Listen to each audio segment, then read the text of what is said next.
The sun beat down on the dusty plains, baking the earth a reddish brown. Sarah squinted, wiping a bead of sweat from her brow. Her ranch, a small collection of weathered buildings nestled against a rocky outcrop, felt more isolated than ever today. It wasn't much, but it was hers. She'd inherited it from her parents, along with their grit and determination. Life was hard, demanding long hours and constant vigilance, but Sarah wouldn't trade it for anything. She was known for her kindness and her resourcefulness. Folks in the nearby town of Harmony knew they could count on Sarah in a pinch. She could mend a fence as easily as she could mend a broken heart. She knew how to coax life from the dry soil and how to calm a skittish horse. She was a woman of the land, strong and independent. Her days were filled with the rhythm of ranch life, feeding the chickens, tending the small vegetable garden, checking the fences for breaks. It was a solitary existence, but Sarah found comfort in the familiar routine and the quiet beauty of the landscape. She had her books for company in the evenings, tales of far-off lands, and daring adventures that sparked her imagination. Today, however, the quiet was about to be broken. As she rode her trusty mare, Bess, along the edge of her property, she noticed something unusual in the distance. A dark shape lay sprawled near the creek bed, unmoving. Curiosity and concern tugged at her. It was too far to make out what it was, but something felt wrong. Urging Bess forward, Sarah cautiously approached, her hand instinctively reaching for the rifle she always carried. She hoped it was just a fallen branch, but she had a sinking feeling it was something much more. As she drew closer, the shape resolved itself into a person. A man, lying face down in the dirt, his clothes torn and dusty. Sarah quickly dismounted Bess, tying her reins to a nearby bush. She approached cautiously, her rifle still held at the ready. "Hello," she called out, her voice echoing in the stillness. There was no response. Kneeling beside the man, she gently turned him over. He was young, maybe in his early 20s, with a handsome face now marred by dirt and a deep gash on his forehead. His breathing was shallow and ragged. He was clearly in bad shape. Sarah could see a dark stain spreading across his shirt, indicating a wound to his side. "Oh dear," she murmured, her heart sinking. He needed help, and fast. She knew she couldn't leave him there to die. He wouldn't last long in this heat. Thinking quickly, Sarah assessed the situation. She needed to get him back to the ranch, but he was too heavy for her to lift onto Bess. She'd have to drag him. It would be slow and difficult, but it was the only option. Taking a deep breath, she looped her rope around his chest, being careful not to jostle him too much. Then, she secured the other end to Bess's saddle. "Easy, girl," she soothed, stroking the mare's neck. "We've got to be gentle." Slowly, carefully, she urged Bess forward, dragging the injured man behind them. The journey back to the ranch was agonizingly slow. Every bump and jolt sent a wave of pain through Sarah, imagining what the man must be feeling. She kept talking to him, even though he was unconscious, hoping to offer some comfort. "Hang on," she'd say. "We're almost there. Just hang on." Finally, after what seemed like an eternity, they reached the ranch. Sarah quickly untied the rope and, with a grunt of effort, managed to pull the man off the makeshift drag and onto the ground near the porch. Now, the real work began. With a surge of adrenaline, Sarah heaved the unconscious man up onto the porch and into her small cabin. The single room was sparsely furnished but clean and orderly. She laid him gently on her cot, the only bed in the place. Now, she had to get to work. First, she needed to clean his wounds. She grabbed a basin of water, some clean cloths, and the bottle of whiskey she usually reserved for medicinal purposes. She hoped he wouldn't need too much of it to numb the pain. Carefully, she began to clean the gash on his forehead, wincing at the sight of it. It was deep and would likely need stitches, but she'd done worse on herself over the years. The wound on his side was more concerning. It was bleeding heavily, and she suspected it might be infected. As she worked, she noticed a small, intricately carved silver buckle on his belt. It was clearly expensive, out of place on a man dressed in worn-out cowboy clothes. It was the first clue that this man might be more than he appeared. She also found a small, leather pouch hidden inside his shirt. Inside were a few crumpled bills and a tarnished silver dollar. After what felt like hours, Sarah managed to clean and bandage his wounds. She stitched up the gash on his head, her hands surprisingly steady. She gave him a small sip of whiskey, hoping to ease his pain. Finally, she covered him with a blanket and sat back, exhausted. His breathing was still shallow, but it seemed a little more regular. She knew she had done all she could for now. All she could do was wait and watch. She pulled up a chair beside the cot and settled in for a long night. As the sun began to set, casting long shadows across the room, she whispered a silent prayer for the stranger she had found on the plains. Please, let it be all right. She learned his name when, in a feverish dream, he mumbled, "Jake. My name is Jake." The next few days were a blur of feverish dreams and quiet tending. Sarah barely slept, constantly monitoring Jake's condition. She changed his bandages, kept him hydrated with water and broth, and tried to keep his fever down with cool cloths. Sometimes he would mumble incoherently, tossing and turning in his sleep. Other times he would be still and silent, his breathing shallow and weak. Sarah found herself talking to him, telling him stories about her life on the ranch, about her parents, about the beauty of the surrounding landscape. It was as if she needed him to hear her, to know that he wasn't alone. She felt a strange connection to this stranger, a sense of responsibility for his well-being. Slowly, gradually, Jake began to improve. His fever broke, his breathing became more regular, and he started to regain consciousness. At first, he was confused and disoriented, not knowing where he was or how he had gotten there. But Sarah patiently explained everything, reassuring him that he was safe and that she was taking care of him.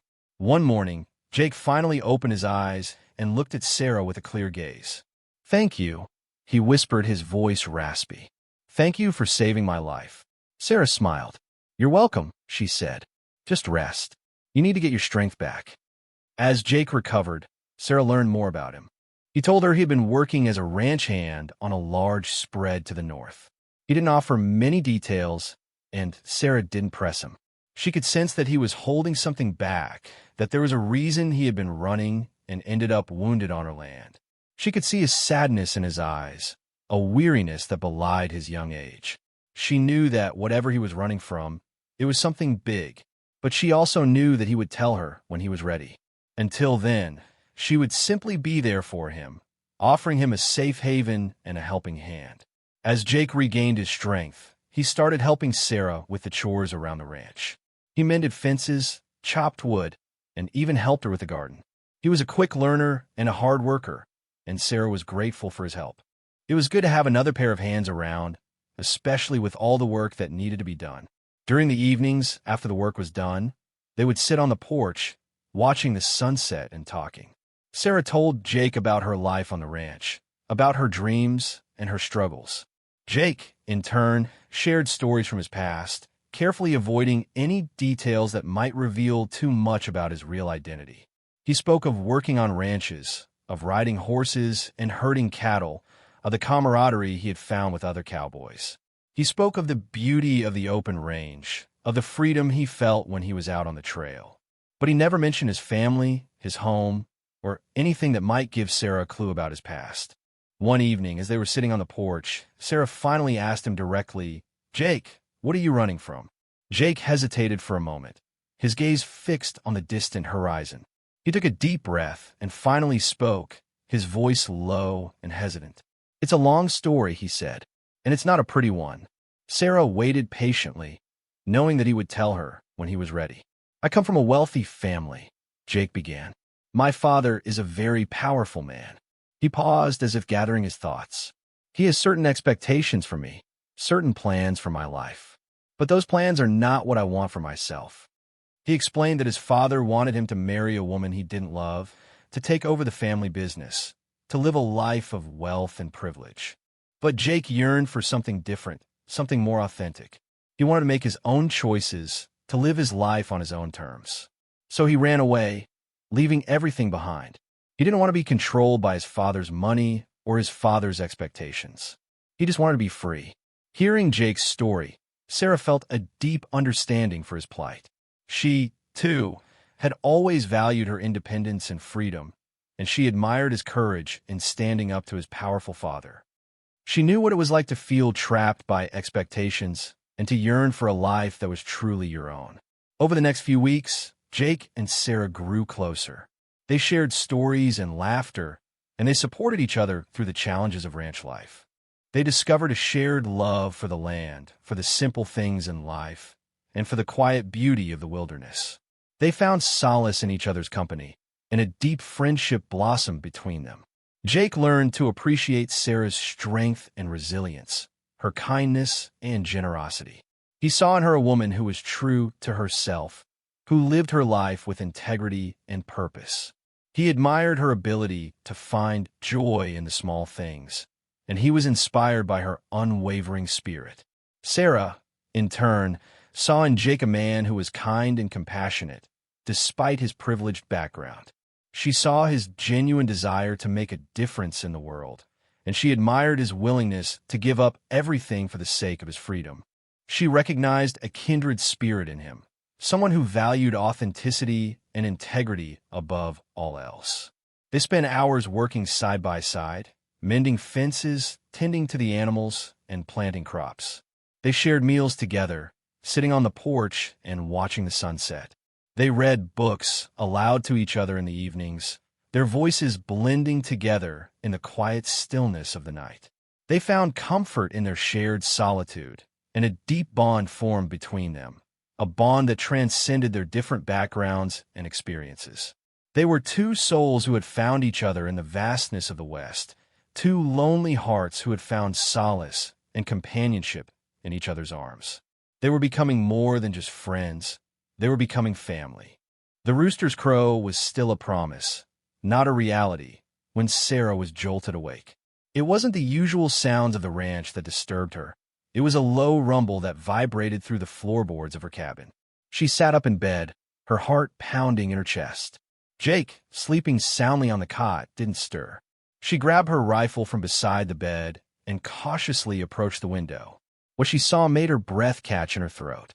A large group of men on horseback was approaching the ranch, their figures silhouetted against the pre-dawn sky. There were dozens of them, maybe 50 or more, and they were armed to the teeth. They rode in a tight formation, their faces grim and determined. The ground trembled beneath their horses' hooves. Sarah's mind raced. Who were these men? And what did they want? She knew this wasn't a friendly visit. This was an invasion. She quickly shook Jake awake. Jake, wake up. We've got company. Jake sat up, startled, his eyes wide with confusion. What is it? He asked, his voice still thick with sleep. We're being invaded, Sarah said, her voice urgent. There are a lot of men coming this way, and they don't look friendly. Jake's eyes widened in alarm. He knew exactly who they were. His father had found him. It's my father, he said, his voice filled with dread. He's come for me. Sarah grabbed his arm. We have to get out of here, she said. They'll hurt you. It's too late, Jake said, his voice resigned. They're already here. As they watched, the group of men surrounded the ranch, cutting off any chance of escape. The leader, a tall, imposing figure with a stern face, dismounted his horse and strode towards the cabin. He was followed by several other men, their hands resting on their gun belts. Sarah knew, with a sinking feeling, that their peaceful life on the ranch was about to come to an end. The sun was barely peeking over the horizon, but the day had already turned dark. The tall man stopped a few feet from the porch, his eyes fixed on the cabin door. He was dressed in an expensive suit, impeccably tailored, and his boots were polished to a mirror shine. He radiated an aura of power and authority, the kind that comes from wealth and influence. Jake, he called out, his voice booming across the yard. Come out here. Now. Jake hesitated, his face pale. Sarah placed a hand on his arm, offering him a silent reassurance. It's okay, she whispered. I'm here. Taking a deep breath, Jake stepped out onto the porch, his shoulders squared. Hello, father, he said, his voice surprisingly steady. The tall man's eyes softened slightly as he looked at his son. Jacob, he said, his voice less harsh than before. What have you done? Do you have any idea the trouble you've caused? I had to leave, Father, Jake said. I couldn't stay there any longer. Nonsense, Mr. Caldwell said, dismissing his son's words with a wave of his hand. You're being foolish. Come home, Jacob. It's time to stop this nonsense and take your rightful place. That's not what I want, Father, Jake said, his voice firm. I don't want your money, your power, or your expectations. I just want to be free to live my own life. Mr. Caldwell's face hardened. You are my son, Jacob, he said, his voice cold and menacing. You will do as I say. He turned his gaze to Sarah, his eyes filled with disdain. And who is this woman? He asked, his voice dripping with contempt. Some rancher's daughter. Her name is Sarah, Jake said, stepping protectively in front of her. And she has been more of a friend to me than you have ever been. Mr. Caldwell scoffed. Friend? She's clearly taken advantage of you in your weakened state. She's probably after my money. That's not true. Sarah protested, her voice filled with indignation. I don't want your money. I just helped Jake because he needed it. Mr. Caldwell ignored her, his eyes fixed on his son. Come home, Jacob, he repeated, his voice pleading now. Don't make me do something I'll regret. Jake stood his ground, his eyes filled with determination. I'm not going anywhere, Father, he said. This is my home now. Mr. Caldwell sighed, a hint of weariness creeping into his voice. He looked at Sarah, a flicker of something akin to respect in his eyes. You don't understand, he said, addressing Sarah directly. My son is running from a life that was carefully planned for him, a life of comfort, security, and purpose. He paused, taking a deep breath. He was to be married, Mr. Caldwell continued, his voice laced with frustration, to a woman from a very prominent family, a union that would have benefited both our families greatly. He gestured around the small ranch, his expression conveying his utter disdain. He threw it all away for this? For a life of hardship and poverty? For you? Sarah stood her ground, refusing to be intimidated by his wealth or his disapproval. Jake is a good man, she said, her voice firm. He deserves to be happy. He deserves to choose his own life. Mr. Caldwell shook his head sadly. He doesn't understand what he's giving up, he said. He's young and foolish. He'll come to regret this decision. He turned back to Jake, his eyes filled with a mixture of anger and disappointment. Do you know what you're doing, Jacob? He asked. Do you realize the consequences of your actions? This isn't a game, son. This is your life. Jake met his father's gaze, his expression unwavering. I know exactly what I'm doing, Father, he said. I'm choosing my own happiness. I'm choosing my own life. He stepped closer to Sarah, taking her hand in his. And I'm choosing to stay here, he said, his voice filled with conviction. With Sarah, this is where I belong. Mr. Caldwell stared at his son, his face a mask of fury. He clenched his fists, his knuckles white. For a moment, Sarah thought he was going to strike Jake. But then, he took a deep breath, composing himself. Very well, Jacob, he said, his voice cold and controlled. If this is the life you choose, then so be it. But don't come crawling back to me when you realize you've made a mistake. He turned and walked back towards his horse, his shoulders stiff with anger. Let's go, he barked at his men. We're leaving. As the group of men mounted their horses and prepared to leave, Sarah couldn't shake the feeling that this wasn't over. Mr. Caldwell was a powerful man, and he wasn't used to being denied what he wanted. She knew that he wouldn't give up on Jake so easily. The calm was too sudden, too complete. Something else was coming. As Mr. Caldwell turned to leave, he paused, looking back at Sarah with a more thoughtful expression. The anger seemed to have subsided, replaced by something akin to reluctant gratitude. Miss, he said, his voice softer now, I want to thank you. Sarah raised an eyebrow, surprised by the sudden change in tone. Thank me, she asked. For what? For saving my son's life, Mr. Caldwell said, his gaze sincere. I know he could be headstrong and foolish, but he's still my son, and I'm grateful that you were there to help him when he needed it. He hesitated for a moment, as if struggling with his pride. He told me you nursed him back to health, that you took care of him when he was at his lowest. That's more than I can say I've done for him lately. Despite his gratitude, however, Mr. Caldwell's resolve remained unchanged. But that doesn't change anything, he continued, his voice hardening again. Jake still needs to come home. He still needs to take his rightful place.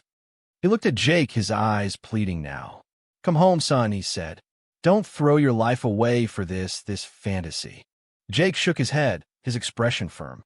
It's not a fantasy, father, he said. It's my life, and I'm not going to let you control any longer. Mr. Caldwell sighed, his shoulders slumping with defeat. Very well, he said, his voice resigned. I've done all I can do. If you choose to live this way, then so be it.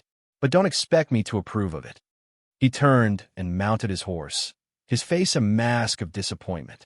As he rode away, followed by his entourage of lawmen, Sarah couldn't help but feel a sense of unease. She knew that Mr. Caldwell's gratitude was genuine, but she also knew that his desire to control Jake's life was even stronger. She wondered what he would do next and how far he would go to get his son back. The open plains felt vast and beautiful, but now they also felt exposed and vulnerable. The feeling of safety had vanished, replaced by the unsettling certainty that they were being watched and that the peace they had found was only temporary. As the dust settled and the sound of horses faded into the distance, an unsettling quiet descended upon the ranch. Jake stood silently, his gaze fixed on the horizon, lost in thought. Sarah watched him, her heart filled with a mixture of concern and understanding. She knew that he was facing a difficult decision, torn between his old life of wealth and obligation and his newfound freedom and friendship with her. Jake, she said softly, breaking the silence. Are you all right? Jake turned to her, his eyes filled with a deep sadness. I don't know, Sarah, he said, his voice barely a whisper. I don't know what to do. He explained that his father's words had stirred up old doubts and insecurities. He wondered if he was being selfish, throwing away a life of privilege for a fleeting dream. He worried about disappointing his family, about letting them down. Sarah listened patiently, offering him a comforting presence. She knew that he needed to weigh his options carefully, to consider the consequences of his decision. But she also knew that he needed to follow his heart, to choose the path that would bring him the most happiness and fulfillment. You have a choice to make, Jake, she said, her voice gentle but firm. You can go back to your old life, to the life that your father has planned for you. Or you can stay here, with me, and build a new life for yourself. The choice is yours. She emphasized that there was no right or wrong answer, that the only thing that mattered was that he made the decision that was best for him. She assured him that she would support him, no matter what he chose. Jake looked at her, his eyes filled with gratitude. He realized that Sarah was right. He was the only one who could make this decision, and he knew that he had to choose the path that would lead him to true happiness, even if it meant disappointing his family and sacrificing his old life. He needed to decide if obligation outweighed the freedom he'd found, and if wealth was more valuable than the genuine connection he had with Sarah. The choice was his, and his alone. Days turned into nights as Jake wrestled with his decision. He spent hours alone, wandering the ranch, contemplating his future. Sarah gave him the space he needed, knowing that he had to come to his own conclusions. She continued to offer him support and encouragement, but she never tried to influence his decision. One evening, as they sat on the porch, watching the sunset, Jake turned to Sarah, his eyes filled with a newfound clarity. I know what I have to do, he said, his voice firm. Sarah smiled, sensing that he had finally made his choice. And what is that? She asked gently. I have to follow my heart, Jake said. I have to choose the path that will bring me the most happiness, even if it means disappointing my father.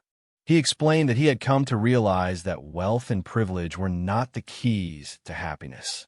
He had found more joy and fulfillment in his simple life on the ranch with Sarah than he had ever found in his old life of luxury. He knew that he could never be truly happy living a life that was not his own. Sarah nodded, her heart swelling with pride. She admired his courage and his conviction, but she also knew that his decision might mean that they would have to say goodbye. And what does your heart tell you to do? She asked, her voice barely a whisper. Jake took her hand in his gaze filled with tenderness. My heart tells me to stay here with you, he said. But I don't want you to feel obligated to me. I don't want you to feel like you have to sacrifice your own happiness for my sake." Sarah smiled, tears welling up in her eyes. "Jake," she said, her voice filled with emotion, "my happiness is right here with you. But if staying here is not what truly makes you happy, I want you to go. I want you to follow your heart, even if it means leaving me." She knew she could survive alone. She always had. His happiness was what truly mattered. Her love for him meant wanting the best for him, even if that meant goodbye. The next morning, Jake saddled his horse and rode towards the town of Harmony.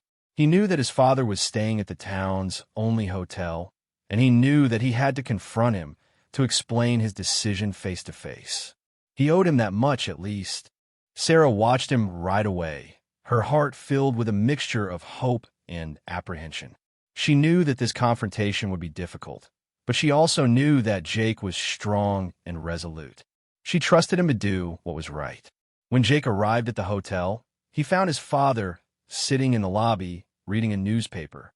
Mr. Caldwell looked up, his expression a mixture of surprise and annoyance. "What are you doing here, Jacob?" he asked, his voice cold. "I thought I made it clear that I didn't want to see you again." "I came to explain myself, Father," Jake said, his voice firm. "I wanted you to understand why I'm choosing to stay here with Sarah." He explained that he had come to realize that wealth and privilege were not the most important things in life. He had found more joy and fulfillment in his simple life on the ranch than he had ever found in his old life of luxury. He wanted to live a life that was true to himself, a life that was based on love, friendship, and hard work. Mr. Caldwell listened patiently, his expression unreadable. When Jake had finished speaking, he sighed, his shoulders slumping with weariness.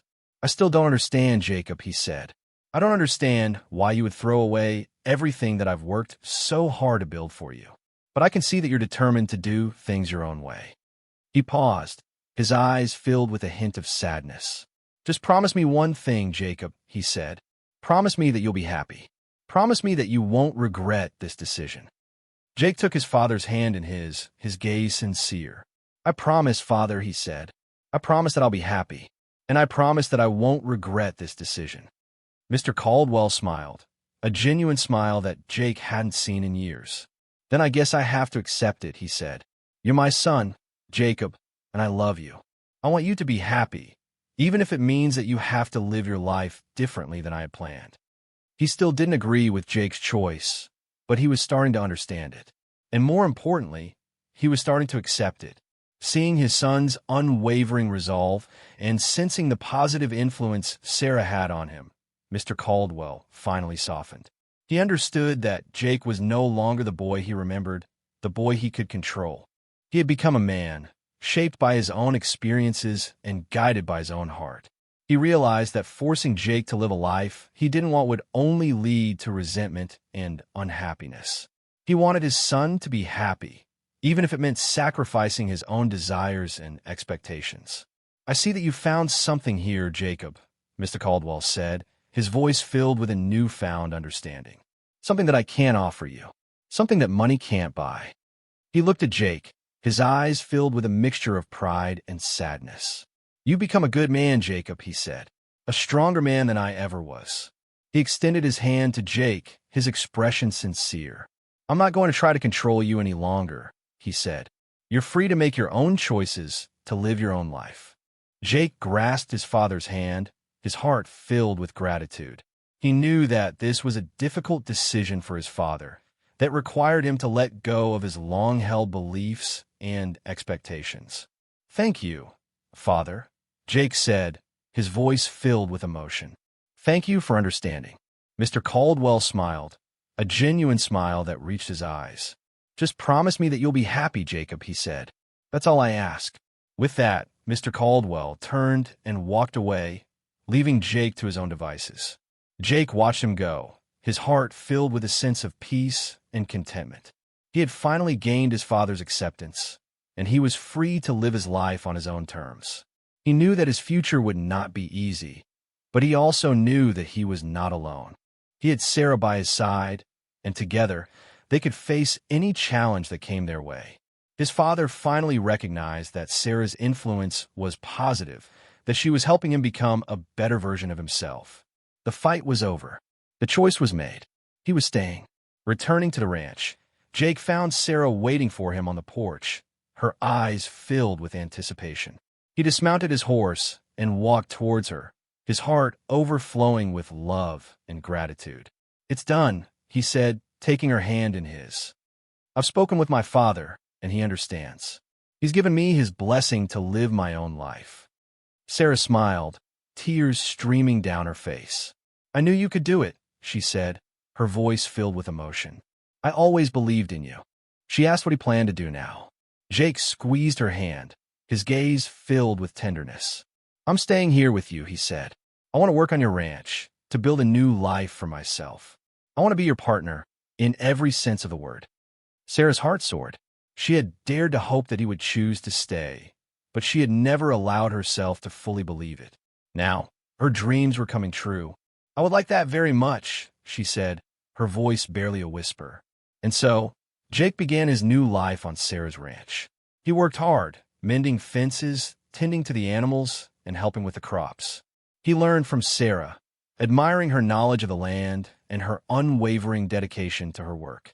He discovered a sense of purpose and fulfillment that he had never known before. He also brought new skills and ideas to the ranch. He introduced new farming techniques, improved the irrigation system, and even built a small workshop where he could repair tools and equipment. He was a valuable asset to the ranch, and Sarah was grateful for his help. Together, they worked to build a thriving and sustainable life for themselves, creating a haven of peace and tranquility in the vast and unforgiving wilderness. They were building not just a ranch, but a future together. The hard work ahead didn't scare them, it excited them. They were ready. Years passed. The ranch flourished under Jake and Sarah's care. They worked side by side, their hands calloused and strong, their hearts filled with love and contentment. They faced droughts and storms, triumphs and setbacks, always supporting each other, always learning from each other. Jake never forgot his old life, but he never regretted his decision to leave it behind. He had found something far more valuable on Sarah's ranch, a sense of purpose, a true connection, and a love that knew no bounds. He occasionally received letters from his father, filled with news from home and updates on the family business. Mr. Caldwell never fully understood Jake's choices, but he respected them, and he was proud of the man his son had become. Sarah and Jake built a life filled with simple pleasures. The warmth of the sun on their faces, the sound of the wind rustling through the trees, the taste of fresh vegetables from their garden, and the companionship of their loyal animals. They found joy in the everyday moments, in the shared laughter and quiet conversations, in the knowledge that they were building something meaningful together. As the sun set each evening, casting long shadows across the plains, they would sit on the porch, holding hands, watching the stars emerge in the vast and endless sky. They would talk about their dreams for the future, about the children they hoped to have, about the legacy they wanted to leave behind. They were two souls who had found each other in the wilderness, two lonely hearts who had found solace and companionship in each other's arms. They had overcome adversity, defied expectations, and built a life that was truly their own. And as they looked out at their ranch, at their home, at their future, they knew that they were exactly where they were meant to be. They were happy, they were hopeful, and they were together forever. Their story was a testament to the power of love, the importance of freedom, and the enduring strength of the human spirit. The wounded cowboy had found his salvation, and the independent woman had found her partner. Their tale was just beginning.